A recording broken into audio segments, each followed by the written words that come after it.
Welcome to Blabbering, a week-by-week glimpse into a couple stumbling through life with a newborn. I'm Tilly. And I'm Dan. Each week over dinner, You'll learn Tilly is quite the feeder. We'll discuss the realities of raising our baby, talking through the highs, lows and honest confessions of this thing called parenting. Parenting won't be easy, but let's at least laugh about it. This is Blabbering. Welcome all to week 2 of Blabbering. Yeah.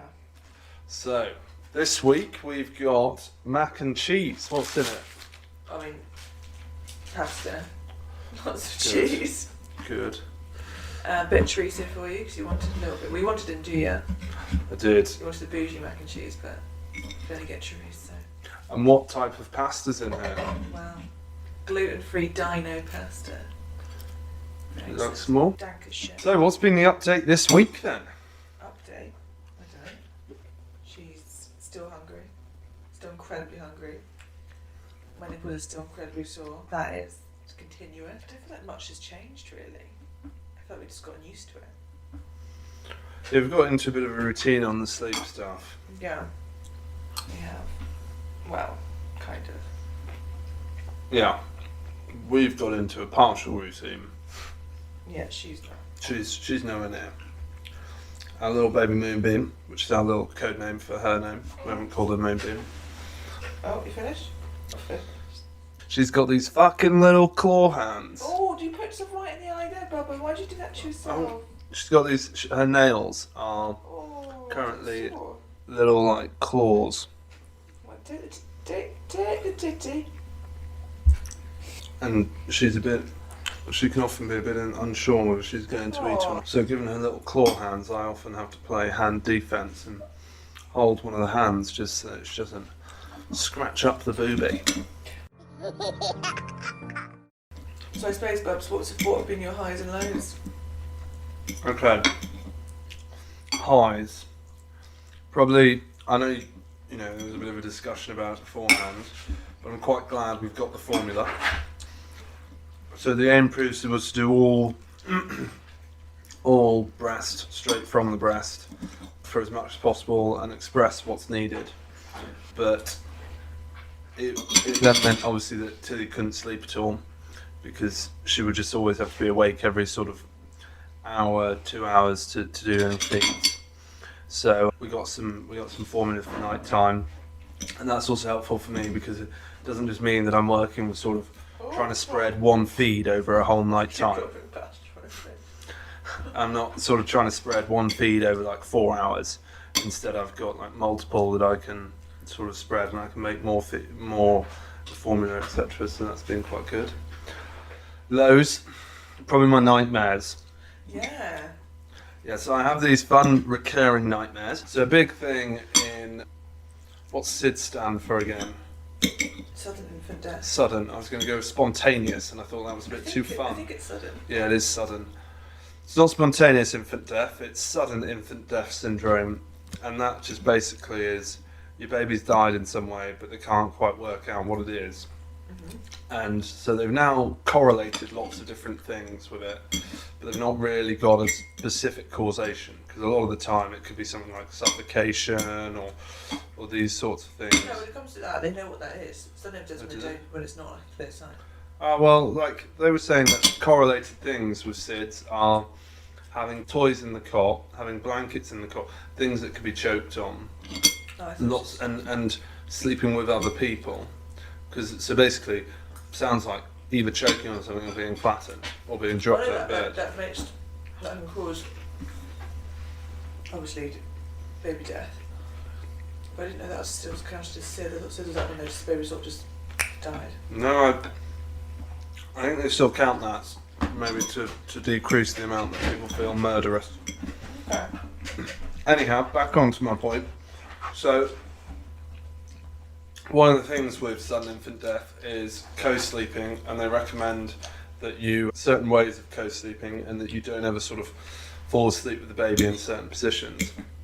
Now, I keep having a nightmare that I'm in bed, lying there, with the duvets up to my chest, and I've got the baby on the duvet on my chest, and then I'll wake up to find that the baby's somehow ended up getting wrapped up in all the duvet, and so I can't then find the baby, and I know that she's sort of suffocating, and so I'm then sort of scrambling through. I keep waking up believing it. In fact, not last night, but the night before, I woke up and actually lifted all the sheets and checked all 4 corners, and then I was like, oh, Tilly's not here, Tilly's got the baby.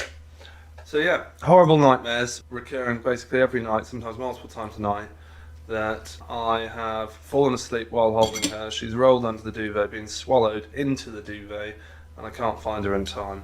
So I wake up, check all the bedding, and then realise that she wasn't even here in the first Which is place. really horrible for you, but from the outside, it's quite funny for me.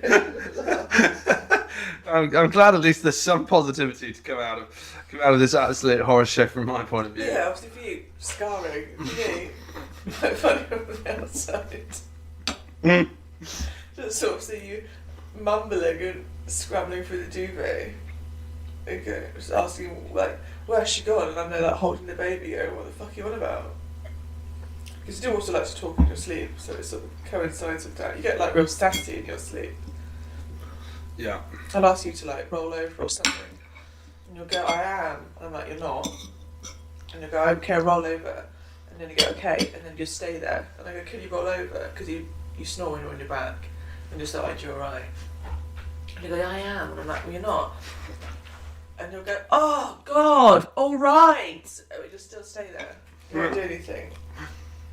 Or you'll speak and I go, oh, sorry, what? Because I don't realise you're speaking in your sleep, and you'll go, oh, don't worry. Or you'll just go, it's not for you. I'm like, alright. Who's it for then? I do that when awake sometimes. Sometimes I'll be talking to myself and you'll be like, pardon me, and I'll be like, stop interrupting me. That's true. You do. No. It's delightful for you. Just pleasant all round. Just pleasant. Great manners. Very. The other night you just shouted out, that's a horrible name. I don't know what name you're referring to, hopefully not. Brian. Okay, so it's been your high and your low. What's been your funny moment for the week? Funny for the week. I don't feel like you've been lunch. No, let's see. Fatty, by the way. Fatty's our dog, by the way. She's not just talking to the baby, giving her a complex at the age of 0. So we've got a Dog de Bordeaux who's, well, a mix of breeds, but predominantly Dog de Bordeaux, who's hiding under the table currently, hoping for pastas to be dropped. Which fair, I've looking quite a bit. On baby's face at this rate. Okay, And some of it's then falling off baby's face onto the floor. So Fatty, our dog, is probably also, love, try not to clatter the cutlery on the plate. That's all right, people know we're eating. Yeah, I know, but it'll sound very loud on the. People will get on board. If they're listening to us, we're going to be in the middle every time. It's going to be clattering. Well, I might We're try and masticating. use slightly different plates and cutlery. We'll start using like rubber plates. Rubber plates, plastic cutlery. Some kiddie stuff as well. Yeah, proper baby stuff. Add to the detail. We're no fucking Angela Hartnett. We don't have that. We're not trained yet to be able to eat and record at the same time. I've probably got much more expensive gears than we've got. What, my £13 a pop mics from Amazon? Yeah. Oh, that's a little nibble on the nipple, thank you for that. Ooh! Okay, funnies. It feels like a bit of a sort of ungrateful, poor sense of humour thing to just not be able to think of a funny moment all week. I am enjoying her reactions to things. Yeah. She's starting to, like, she'll breathe in odd ways. Like she'll hold her hand sort of to her face, kind She's very expressive. yeah, and sort of look like she's thinking, or look like she's kind of shocked. You know, hand up to the temple, sort of, oh no. And then also the yawns. She'll just go from having everything sort of scrunched up, like chin to shoulder, and then suddenly she'll just elongate and yawn as wide and loud as possible, and go from like rhino into a giraffe. I think that's probably the funny. That'll make me giggle a few times a day. So, sort of a low funny but consistent. Good. How about you then? Okay. That's been my high of the week. I mean, getting a breast pump has been pretty good. Yeah. That's handy. Although my boob's not, I don't want to seem to give up much milk yet. She likes sucking them dry. But that's very handy. Got a snazzy one that fits in the bra and you can walk around with it. So that's pretty good. Oh, it was pretty nice seeing her with Granny yesterday. So she got to meet her great granny for the first time. And that was really nice. My granny's been in a home for a while and she's been waiting a long time to meet her great granddaughter, so that was really nice. I had to go meet her yesterday and have a hold. Yeah, that was very, very sweet. That was a nice moment of the week. Loads. Well, I think I had a low moment last night, didn't I? Yeah, you're choosing that over being ill? Well, I don't know. I think we could go for multiple. So not yesterday, the day before, I sort of had like a 24-hour flu-y thing. Felt really, really rough. Like achy, shivery, sore, headachy, all that joyful stuff. And sort of staying up with her that night, which is being a bit fussy, and I was feeling rubbish. Wasn't the best time of my life. Yeah, I was feeling very sore and uncomfortable.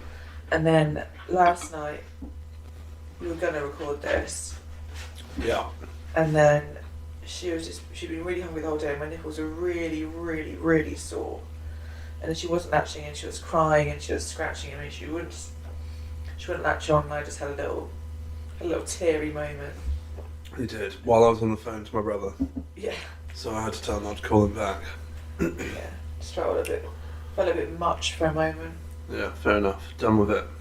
Not done with it. Not, but in that point in time, you just didn't have much left, as it were. Just needed a moment to regroup, regather, and felt rubbish. I felt like I couldn't give her what she wanted, what she needed. yeah. But it was all right. You'd expressed previously, so I just took her and grabbed the old syringe and started piping the expressed breast milk into her mouth. Yeah, it was fun. We had some dinner.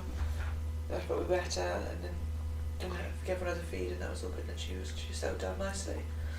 But yeah, it was just sort of a little half an hour of being a bit weepy. You've avoided the fact that you sweated through the sheets as well in your lows. That was delightful as well. Yeah, I sweated through my pyjamas and my bed sheets. Yeah. Hence the reason for sleeping in the sleeping bag. And what's your funny then? Just like having a really grim time. But we're not. No, but it's not been as funny as there were some funny moments in the first week. I think this week it's kind of you've settled into a bit, so the lows aren't as low and the highs aren't as high, but it all just feels a bit more normal, as it were. Yeah, and there's been some really nice moments. Like last night, we were on the sofa. Oh, you're really tugging on the old nipple there. Thank you for that. She loves doing that. So I was really, really yanking on the nipple. Which means I'm ending up like mentally long nipples. Telescopic titty. Will they go back? Who knows? I don't know. What will be left of my boobs after all this?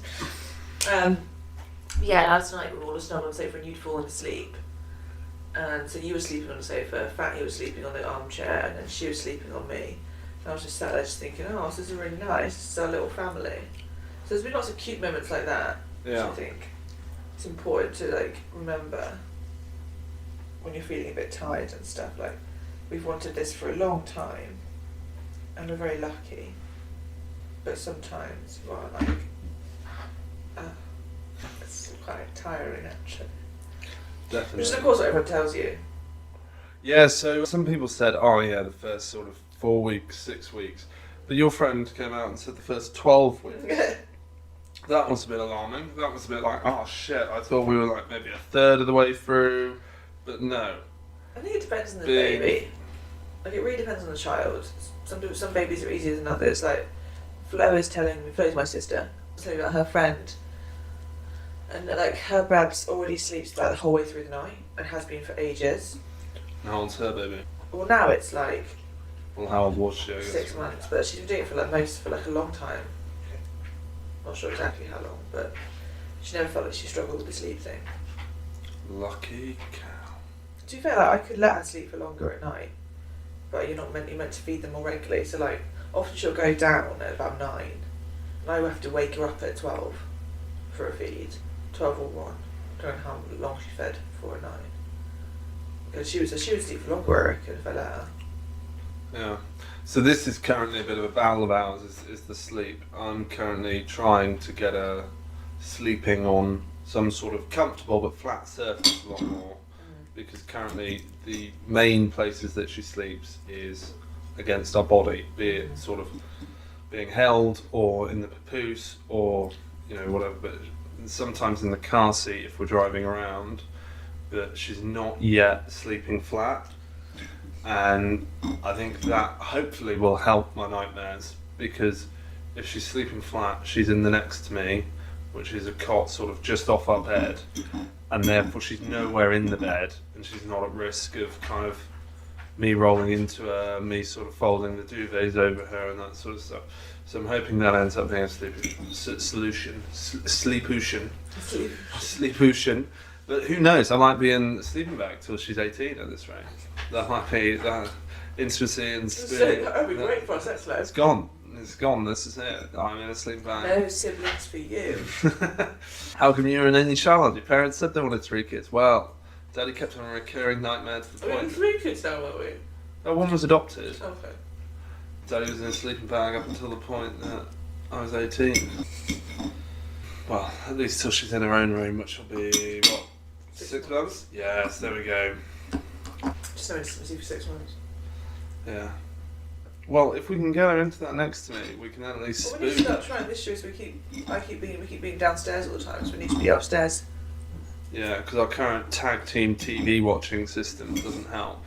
With kind of me going up to bed at about 9, 10ish, you watching stuff down on the sofa with her till 2. somewhere between, yeah. And then I'll come down and I'll keep her until Tilly wakes up. So yeah, hopefully we can get that next to me going, which we'll spend more time. We're currently trying to practice with the nest down here, but we should probably use more of the nest next to me. Maybe we do a few movies in bed with the laptop. I was thinking tonight, post dinner, get ready, get ourselves ready for bed, and then do her sort of like last feed. That's not a last feed, but like her sort of like 8, 9 p.m. feed in bed. So what's the new plan then? So last feed what? Well, she always feed about 8, 9ish, doesn't she? Yeah. And so if we do that in bed, then we can get her settled, because that's normally when she sleeps for quite a long time after that feed. Normally that's quite a good long feed, and then she'll sleep for at least 3 hours. Okay, that way we could actually have some snuggle sleep. We can try. She might not sleep 3 hours off us, obviously, for the first, like, until she gets used to it, but... So, that's been this week and the highs and the lows, with very poor funnies all round. So, I've got an item to discuss. Oh, okay. So, back onto sleep. Babies don't really develop a circadian rhythm like adults have for a while. Yeah, 6 months. Instead, they use this thing called sleep pressure, which is just a fancy term for some sort of combination of tired and energy levels, basically. Which means that it's kind of the net effect of how much energy has she gained from her previous sleep versus expended while she's been awake. So I was thinking about ways in which we can try and really stimulate her during her wake times. And I've been intrigued by baby TENS machines. But not doing, no. Like those little 6-pack activating machines for the baby. Ridiculous. To stimulate her muscles, tire her out. This is like your dog approach to parenting. Dan wanted to parent our children through clicker, like you do with a dog. A little. Did I? Yes. That may have been humour or it may have been No, it real, wasn't. I can't remember. I know you well. Probably. I still am of the belief that I'm largely going to parent her for the first 5 years similar to I would our dog, because for our dog the main aim is positive reinforcement and reward. And, you know, like, I don't shout no at my dog, punish my dog or stuff like that. And that's what most people assume when you kind of say, oh, you know, train it like your dog. It is largely about love, boundaries and reward. I agree with all that, but I think probably just try not to associate too much with the dog, maybe. When you're tired, we've been calling everybody the same name. Sometimes I call you Papa, sometimes I call her Papa, sometimes I call the dog anything, I don't know. Okay, so that wasn't a very long discussion then today. I'm up for Being shot simulation. down. I just think maybe different forms of stimulation, like taking her for a walk outside. Yeah, 2 in the morning. That's the problem. You can use the sensory cards, whatever they're called, the little black and white cards. Yeah, I need to get on them. What I do also do is just have her face whatever I'm watching on the screen, so she can get her into Get into the screen. get into the screen straight away. Does it count as a projector? I don't know. Don't know. But let's just get hooked on that real quick. Yeah. The original aim was to minimise screen time, but at week 2, week 1 actually, I gave it a go on my phone in bed. I was just like, she likes fucking lights, let's put a fireworks show on the phone and see what happens. No. She likes to pretend she's done feeding, pretend to be asleep, and then start going and crying. Whereas if you're listening, you can't. Do you know what I'm doing? I'm just going. Fish mouth. Yeah, mouthing. Goldfish puckering. Mouthing. Oh, she's doing a little smile, which I know is not a smile, but it is really cute. There's a new bit that I want to do. Oh. So, I reached out to a Reddit community of new parents, asking them for their best poo, puke, and pee horror. They would say poo and pubes then. I was like, maybe they don't have pubes. It is, might have been growing full bush. Poo, puke, and pee horror stories. And there's some good ones. I'll probably end up reading a few out until I get some listeners to send some in. So if you are listening to this, please do send us some in. It's blabberingpod@gmail.com. But for now, here we go. It was a Thursday night. Rain was consistent through the day. My wife was in the shower. After the 6th poo of the day, as I hear a fussy cry in the distance, by distance I mean 5 feet away, my daughter woke up from her barely sleep at all nap. A wet diaper, I noticed.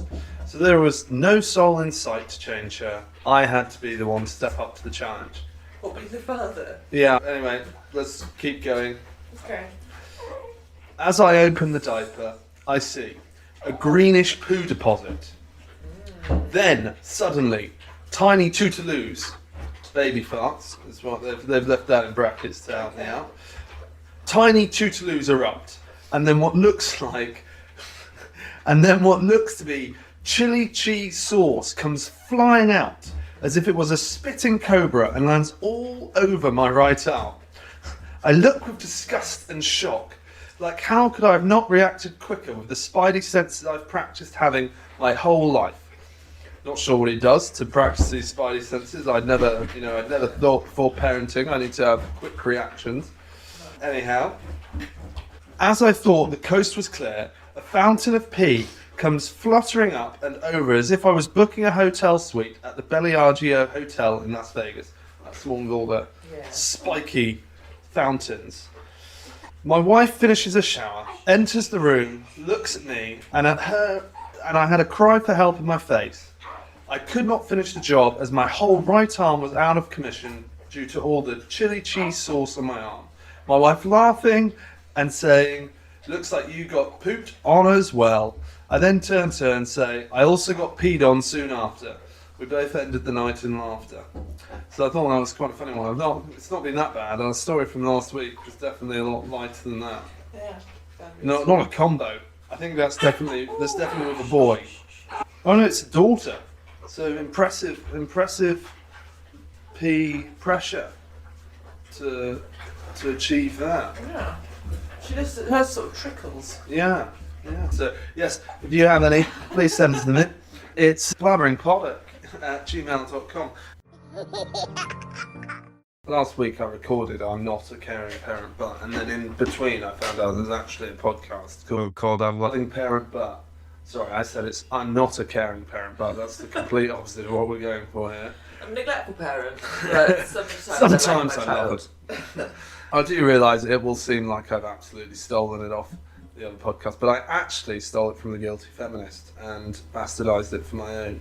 So if I end up with any lawsuits and cease and desists, I shall not respond. So this is one of my current frustrations, is that every so often she starts being sick a little bit more. Not lots, but like once, twice a day. And I used to kind of wear a jumper. I'd change my t-shirt, but I'd wear my jumper for maybe like the week. A week. Yeah, because I'd sweat into my armpits, which are in my t-shirt, and it'd be fine.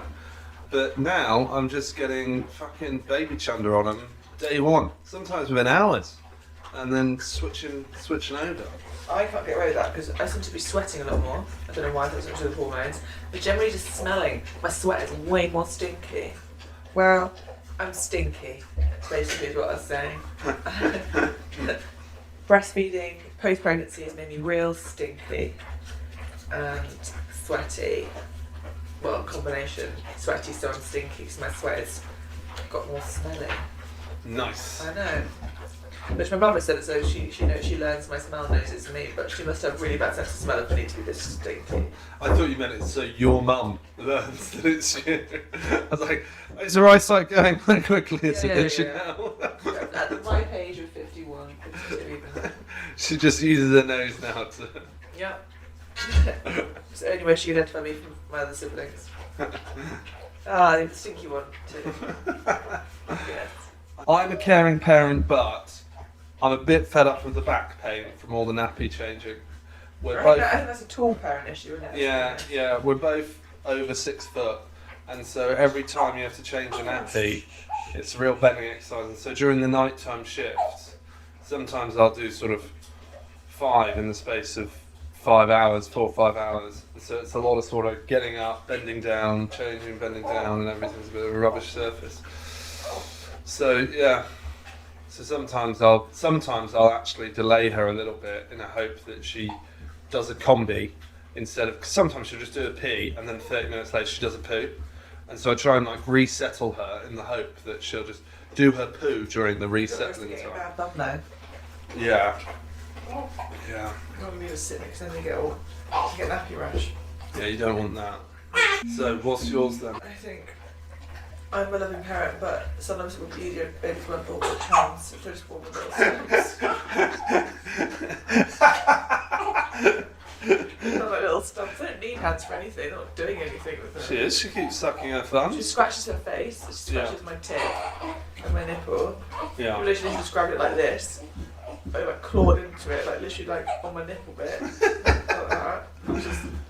She's got quite a strong grip and was just digging her nails in, and I was like, that's what I wanted to do, Bubba. That's what I wanted to do. So yeah, stumps. Stumps. Not fully One formed hands. Yeah. Just sausages for a while. Oh, I think we might have a messy nappy. Oh, we might have a messy nappy. Okay, well, it's good that we're pretty much near the end. Alrighty then. Brilliant. Well, thank you very much for listening. Baby needs changing. Adios. Ciao, ciao. Bye bye bye. Hi my lovelies, thank you for listening. Can you please like, review and subscribe to our podcast?